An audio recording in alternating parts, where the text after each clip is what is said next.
दोस्तों, south America के यूरुग्वा देश से 12 अक्टूबर 1972 के दिन एक छोटी सी चार्टर्ड प्लेन टेक ऑफ करता है और अपने मंजिल चाइल्ड के कैपिटल सैंटियागो की तरफ उड़ान भरता है। दोस्तों, इस प्लेन के अंदर एक जानी मानी रग्बी टीम थी। तो हर साल अक्टूबर के मंथ में ये टीम अपने फैमिली और फ्रेंड्स के साथ अक्टूबर के महीने में चाइल्ड जाते थे एक नॉर्मल फ्रेंडली मैच खेलने के लिए। मगर दोस्तों, उस रोज़ इनकी किस्मत पे काला ज़र्फ लगने वाला था कि इनके वहमो गुमान में भी नहीं था कि आगे कुछ पल के बाद 72 दिनों तक इनको अपनी फैमिली और फ्रेंड्स की डेड बॉडीज़ खाना पड़ेगा। दोस्तों, आज से तकरीबन 53 साल पहले इस जगह एंडीज़ के इन पहाड़ियों में ये प्लेन टकराया था। माउंट एवरेस्ट के बाद यहाँ 15,000 फीट से इतने ऊंचे ऊंचे पहाड़ यहीं पर मौजूद हैं। 8,900 किलोमीटर में फैला हुआ इन पहाड़ों का सिलसिला, जहाँ खामोशी और हड्डियों को जमा देने वाली ठंड और सर्द हवाएं ही मौजूद हैं। दोस्तों, ये यूरुग्वा की फ़्लाइट 571 थी। फेयरचाइल्ड FH-22D नामी ये प्लेन, जिसमें टोटल 45 पैसेंजर्स थे, जिसमें 19 रग्बी प्लेयर्स, 4 क्रू मेंबर्स और 19 उनके फैमिली और फ्रेंड्स मौजूद थे। ये सफ़र दोस्तों महज 3 घंटों का था। जब प्लेन अर्जेंटीना के ऊपर होता है तभी उन पहाड़ियों पर मौसम ख़राब होने लगता है, जो कि वहाँ पर नॉर्मल था ऐसा वेदर। दोस्तों, इस प्लेन के जो पायलट थे फेरेडास, जो कि काफ़ी एक्सपीरियंस पायलट थे और इनको इस जगह का अच्छे से फ़्लाइट एक्सपीरियंस भी था। मगर इसके साथ जो को पायलट था लगुरारा, वो एक ट्रेनी था, जिसको फेरेडास एक तरह से इसको इस जगह पर प्लेन उड़ाने के लिए ट्रेन कर रहे थे। खैर, वेदर ज़्यादा ख़राब होने के सबब ये अर्जेंटीना के मेंडोज़ा में लैंड कर देते हैं और वेट करते हैं कि वेदर सही हो जाए। मैप में देखा जाए तो मेंडोज़ा और उनकी मंजिल में महज 180 किलोमीटर का फासला है। अगले दिन 13 अक्टूबर प्लेन दोबारा से टेक ऑफ करता है।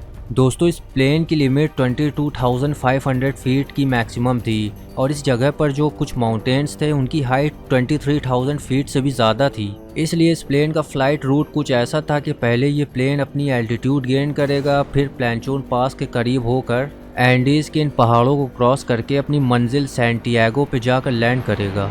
खैर, टेक ऑफ के बाद अगले 1 घंटे तक सफ़र इनका खुशगवार रहता है। फिर पायलट दोस्तों नोटिस करता है कि बादलों की एक थिक लेयर ने नीचे की विजिबिलिटी बिल्कुल चोक कर दिया है। इसलिए पायलट फेरेडास इस कंडीशन में कंट्रोल टावर से कनेक्ट होते हैं, जो रेडार पर देखकर पायलट की लोकेशन उन्हें बताते रहेंगे। दोस्तों, ये प्लेन अब शहर के काफ़ी करीब पहुंच रहा था, मगर अभी भी एंडीज़ की पहाड़ियों में था। 18,000 फीट की ऊंचाई और मोटे बादलों की लेयर पर यह प्लेन पूरी तरह से Santiago air traffic control tower पर डिपेंडेंट था। जब प्लेन प्लेंचोन पास के करीब पहुंचता है तभी फ़्लाइट 571 कंट्रोल टावर के रेडार से गायब हो गया। दोस्तों, ये बिल्कुल नॉर्मल था, क्योंकि अक्सर इस लोकेशन पर पहाड़ों के वजह से रेडार के सिग्नल कमज़ोर हो जाते थे और टूट जाते थे।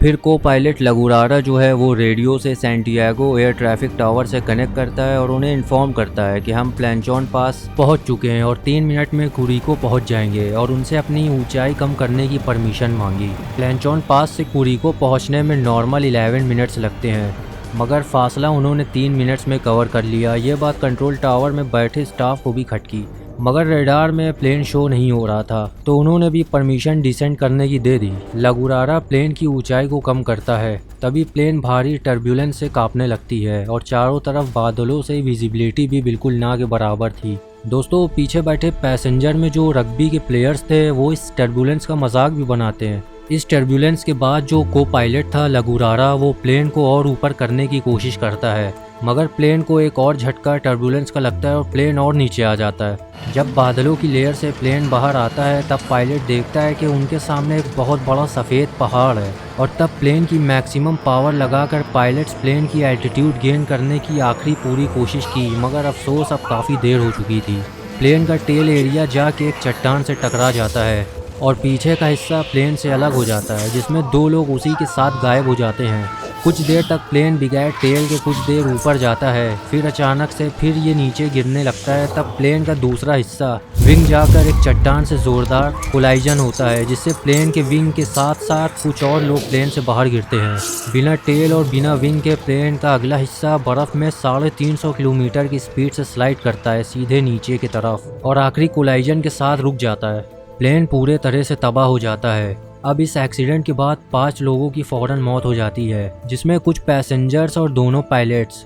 अब टोटल 45 पैसेंजर्स में से इस हादसे के बाद 33 लोग बचते हैं और पीछे मंजर बेहद खौफनाक था। किसी का पैर और पेट में रॉड आर पार थी तो किसी की हड्डियां टूट के बाहर आ गई थी। 33 लोग बच तो गए थे मगर उन्हें शदीद चोटें आई थी। प्लेन का पिछला हिस्सा खुला हुआ था, उसमें से जबरदस्त ठंडी हवाएं आ रही थी। दोस्तों -30 डिग्री सेल्सियस टेम्परेचर और 16,600 फीट की ऊंचाई पर अब बुरी तरह से ये फंस चुके थे। प्लेन से बाहर निकलने के बाद जहां तक नजरें जा रही थी बस सफेद पहाड़ी नजर आ रहे थे। सबसे पहले उन्होंने अपने साथियों की डेड बॉडीज को बर्फ में दफना दिया और दूसरे तरफ इस एक्सीडेंट की खबर चिली गवर्नमेंट। इन 33 लोगों में से दोस्तों 2 लोग ऐसे थे, जर्बिनो और कैनेसा, जो कि मेडिकल स्टूडेंट्स थे। उनके सामने कुछ लोग सीवियर इंजरीज से तड़प रहे थे तो इन्होंने जितनी इनसे हेल्प हो पाई उन्होंने करनी स्टार्ट कर दी। वहीं चिली गवर्नमेंट अलर्ट हो चुकी थी तो फौरन उन्होंने सर्च ऑपरेशन शुरू करवा दिया, मगर इन्हें ये नहीं मालूम था कि प्लेन अर्जेंटीना में ही क्रैश हुआ है। 4 एयरप्लेन्स और कुछ हेलीकॉप्टर्स ने सुबह से शाम तक सस्पेक्टेड एरियाज को सर्च किया मगर उन्हें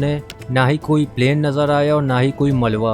प्रॉब्लम ये थी कि ये प्लेन वाइट कलर का था जिधर हर तरफ वाइट बर्फ मौजूद थी।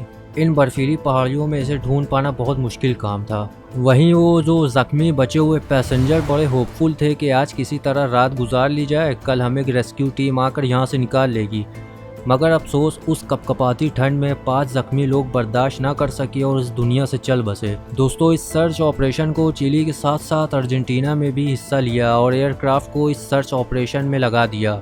इधर कई बार बचे हुए पैसेंजर्स के ऊपर से रेस्क्यू प्लेन गई लेकिन उनके इशारे करने के बाद भी उन पर नजर नहीं पड़ी। बाद में थक और अफसोस में उन्होंने सारे लगेज बैग को इकट्ठा कर एक बड़ा सा बर्फ में क्रॉस बना दिया और जो उस प्लेन में औरतें थी उनके बैग से लिपस्टिक निकाल कर उसी प्लेन पर एक बड़ा सा SOS लिख दिया। दोस्तों 11 हवाई जहाज सर्च ऑपरेशन में लगे हुए थे। इन्होंने जो सर्च रेडियस चूज किया था एरिया भी सही था मगर फिर भी वो इस क्रैश लोकेशन को ढूंढ नहीं पा रहे थे। लगभग 8 दिन सर्च ऑपरेशन चलाने के बाद 21 अक्टूबर 1972 को सारे पैसेंजर्स को डेड डिक्लेयर करके इस रेस्क्यू ऑपरेशन को बंद कर दिया गया। 11वें दिन इसी बीच सर्वाइवर्स को कॉकपिट में एक रेडियो ट्रांसमीटर मिलता है। उसी में से एक रग्बी प्लेयर रॉय हार्ली, जिनको इलेक्ट्रॉनिक्स के बारे में नॉलेज थी, वो किसी तरह ट्यून करके उन्होंने खबर सुनी कि उन्हें ढूंढने वाला सर्च ऑपरेशन को बंद कर दिया गया है, सबको डेड डिक्लेयर करके। क्योंकि ये रेडियो 1 वे कम्युनिकेशन वाला था तो वो चाहकर भी अपने जिंदा होने का पैगाम नहीं दे सकते थे। अब इस खबर को जानकर सारे पैसेंजर्स भारी जज्बात में कुछ रोने लगते हैं तो कुछ मज़ीद परेशान हो जाते हैं। अब इन्हें आखिरी उम्मीद नज़र आ रही थी, वो भी ख़त्म हो चुकी थी। अब कहीं से बचने की ना उम्मीद से उन्होंने खुद कुछ करने की सोची।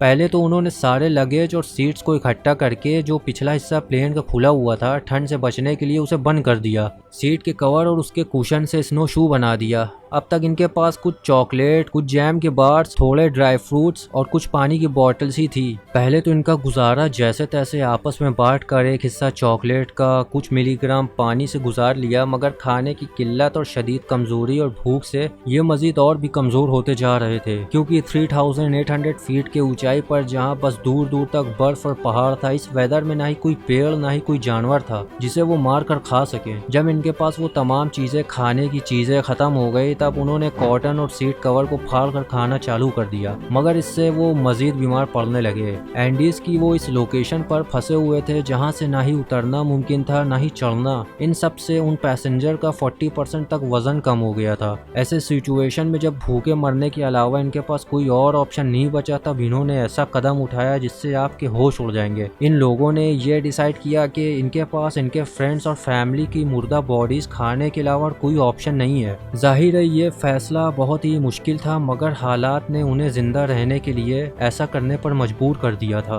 29 अक्टूबर को मौसम एंडीज का जोर पकड़ने लगा और रात के वक्त एक एवलांच आया।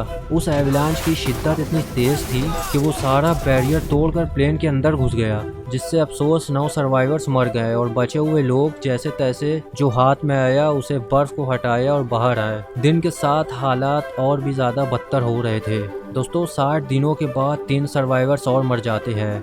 अब बचे हुए 16 लोगों के पास 2 ही ऑप्शन थे, या तो वो भी अपने मौत का इंतज़ार करें इस जगह, या तो इस पहाड़ को क्रॉस करके वेस्ट की तरफ मदद की तलाश में निकल जाएं। कैनेसा, विजेंटन और पराडो ये सबसे ताकतवर सर्वाइवर्स में से थे। ये डिसाइड करते हैं कि कुछ खाना और गर्म कपड़ों के साथ इन्होंने इरादा किया वेस्टर्न पीक को हाइक करने का। पहाड़ के दूसरी तरफ ग्रीन वैली होगी जहाँ से मदद शायद मिल सके। ये बेहद मुश्किल फैसला और चढ़ाई थी क्योंकि -30 डिग्री में ना ही इनके पास कोई प्रोफेशनल गियर्स थे और ना ही जिस्म में ज्यादा ताकत। पूरे 3 दिन तक जब वो हाइक करने के बाद पहाड़ के पीक पर पहुंचे तो देखते हैं कि इनके चारों तरफ बस पहाड़ हैं। खाने की शॉर्टेज से विजिंगटन वापस प्लेन की तरफ चला गया और अगले 10 दिन तक 60 किलोमीटर चलने के बाद पराडो और कैनेसा आखिरकार एक वैली में पहुंचे। 20 दिसंबर को उन्हें हरियाली, जानवर और नदी नजर आती है। इतना चलने के बाद सबसे पहले उन्होंने नदी से पानी पिया। तभी उन्हें नदी के उस पार एक घोड़े पर सवार आदमी नजर आया। वो उसे आवाज देते हैं मगर नदी के पानी के शोर की वजह से उस पार आवाज नहीं पहुंच पा रही थी। उस घोड़े पर सवार शख्स ने पत्थर पे एक कागज लपेट कर फेंक दिया और फिर पराडो और कैनेसा ने उस कागज में पेन से सारा हादसा लिखा और वापस उनके पास फेंक दिया। तभी वो शख्स फौरन ये खबर चिलियन अथॉरिटीज के पास लेकर गया। पहले तो उन्हें भी यकीन नहीं हुआ कि 2.5 महीना गुजरने के बाद भी वो प्लेन के पैसेंजर कैसे जिंदा बच सकते हैं। मगर चिलियन अथॉरिटीज ने पहले कैनेसा और पराडो को रेस्क्यू करने के बाद उनकी मरहम पट्टी करते हैं और उनका इंटरव्यू लेते हैं सारी लोकेशन की इंफॉर्मेशन लेने के लिए। आर्मी ऑफिसर्स उन्हें साथ लेके जाते हैं ताकि वो लोकेट कर सके क्रैश साइट को। 22 दिसंबर 1972 72 डेज के बाद 3 हेलीकॉप्टर उस क्रैश साइट पर पहुंची। आखिरकार बचे हुए सारे सर्वाइवर को रेस्क्यू कर लिया गया। 72 डेज तक ऐसे मुश्किल हालात में सर्वाइव करना बिना खाने और पीने के, ये हमें सिखाता है कि अगर इंसान के अंदर होप और वो हिम्मत ना हारे तो वो बड़ी से बड़ी मुश्किल सिचुएशन से निकल सकता है और कुछ भी अचीव कर सकता है।